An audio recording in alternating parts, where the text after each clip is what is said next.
What's up guys, Brian here in the Gecko Lab, and in today's video we are going to meet the Mourning gecko.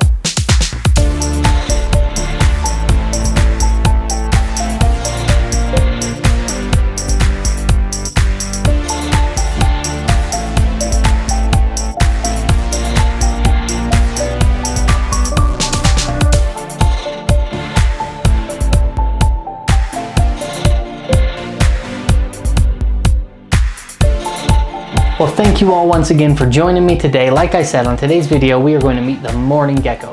These guys are one of my all-time favorite species. They're just so neat. So let's get into them a little bit, learn a couple facts, I'll tell you a bit about them, and help you decide if these guys might be right for your next pet. Now, mourning geckos are a small species of tropical gecko. And when I say small, I mean small. Full grown, these guys only get up to just over 3 inches in length from head to the tip of their tail. That's tiny. When they hatch, they're even smaller, obviously, but I mean tiny. They can curl up on your fingernail. They're so little. They're absolutely tiny. When their eggs are laid, their eggs are the size of like a ball bearing out of rollerblades or a skateboard or something like that. They're absolutely tiny. Plus, their eggs are hard-shelled. Unlike crested gecko eggs that have a soft leathery egg that absorbs water and grows as the gecko grows inside of it, the crested gecko eggs are hard-shelled, so they don't grow. They form in this tiny little egg and then they hatch their way out and you get these tiny, absolutely adorable, cute little geckos. I absolutely love them. Now, mourning geckos are endemic to the Indian Ocean, Indonesian area of the world. Islands like Myanmar, Sri Lanka, they live in all of Indonesia, Australia, but they've also been introduced all over the world, including Hawaii, the Fiji Islands, and even much of Central America, Costa Rica, Belize, and Nicaragua, even as far up as Mexico. Now, there is a whole bunch of stuff that makes these guys such good pets. So let's start off with 2 things that kind of work together that I think are very important factors on why I think these guys are so cool. The first is that these guys are cathernal. Now, a lot of people know what diurnal and nocturnal means, animals that are awake during the day versus awake at night. Cathernal means these guys do not have any set awake versus asleep schedule. They are just as likely to be awake in the middle of the night as they are in the middle of the day. Now, what that means for us is that they can be active during the day while we're there, while we're looking at them. That's one of the downsides to crested geckos, is generally you don't ever get to see them unless you're up at night. Once you put them in their cage, they go hide somewhere, you don't see them. These guys, they're active, they're vocal, and they're awake during the day. The other side of that is these guys thrive in groups. They're a social reptile. Most reptiles, even crested geckos, that can be kept in groups under certain circumstances, they don't necessarily do best in groups. These guys absolutely do best being kept in groups. In fact, if you have just one lone gecko, they generally don't do very well and they might not even survive. So you need a group of these. You can even keep them in groups of 20 or more if you have a big enough cage. That's the best way to keep them. Now, when you combine these 2 features, what that means is we get a gecko that's awake during the day. Once they're used to your presence, they're not scared of you, so they'll be out in their cage and active during the day, and they're social. They're very, very vocal, and they chirp and tussle with each other, and they have battles for this to set the social hierarchy and show dominance, and they're always talking to each other, and it just makes them such a cool display animal. You can build them a really nice tank, and you can be hanging out in your house. I used to have a big tank right next to my couch, and it was just so neat sitting there watching a movie, and I got all these little geckos right next to me just chirping and barking and fighting with each other. It's so neat. They have this whole social hierarchy that they build inside their tank, and it's fascinating. That is one of my favorite reasons to keep these guys as pets. Another thing that makes these guys good pets and easy to keep is their diet. They're omnivores. That means they'll eat animal and plant matter. So for insects, because these guys are so small, the best thing to feed them is fruit flies, pinhead crickets, slightly larger crickets if they're older, stuff like that, even small mealworms for the adults. They love their insects, but they also love fruit, which means crested gecko diet is a perfect food for these guys. So if you already have crested geckos, you are already set up to keep these.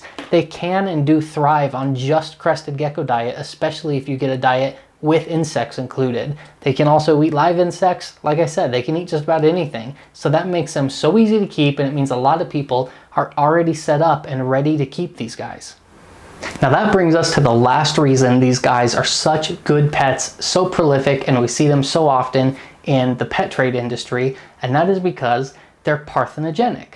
Now that means they reproduce asexually. Physical sex is not required for them to produce viable offspring. So basically, a lone female can lay a fertile egg that will hatch a viable, healthy offspring by herself, completely isolated. Now they are more prolific when they're kept in groups, but in theory, a lone female can produce by herself. That means in the pet trade, where most of the mourning geckos we see are captive bred, they're all females. They're all basically the clone of this one clone of the same animal. They clone themselves over and over. This is super unique. Parthenogenesis is not that uncommon in reptiles, but a species that produces mainly this way is very uncommon. There's lots of reptiles, surprisingly, that can produce asexually. They are parthenogenic. Crested geckos, in fact, have been proven to do this. Legionus geckos can. Gargoyle geckos can. Reticulated pythons can. Even Komodo dragons can. In fact, there's some people that think almost all reptiles are capable of this, but most of them don't ever do it. It's just like a last resort kind of thing. If they can't find a male, it gives them a plan B to propagate the species. Mourning geckos, they reproduce mainly this way. So while there are males, in the captive trade, you almost never see them. I've seen one in my life. They're super, super rare. And even in the wild, males are incredibly rare. You just don't see them because a lot of males are infertile. They can't breed. They're not capable of producing offspring. So even when there are males, they can't reproduce with a female. And the few males that are capable of reproducing with a female, there's not very many of them. So most of the females just reproduce on their own. Makes these guys super unique and super cool. And the other byproduct of that is it makes them a great project. If you have kids and you would like them to breed something or have an experience with an animal and what reproduction means, these guys are a super unique, super cool way to go about it because they are so easy to keep. They make such good pets, and it's such a cool project to see how they do this and hatch eggs, and then you get babies that are like that big, literally. It's so cool. So I highly recommend these guys as a pet. Please do look into them if you're looking for a new species to keep. Now, as you guys can see, there's a whole lot of reasons that mourning geckos make great pets, but there's a few other interesting things I wanted to tell you about them too. One of those is, just like crested geckos, how they fire up and fire down and change color, mourning geckos actually do that too. Now, they don't come in the wide variety of color range that crested geckos do. They all more or less look about the same color-wise, but they do fire up and fire down. When they're fired up, they get really, really dark, a really dark brown. Their pattern kind of blends with their base color, and they're very dark animals. When they're fired down, they're almost white. They get super, super pale, and they're almost translucent.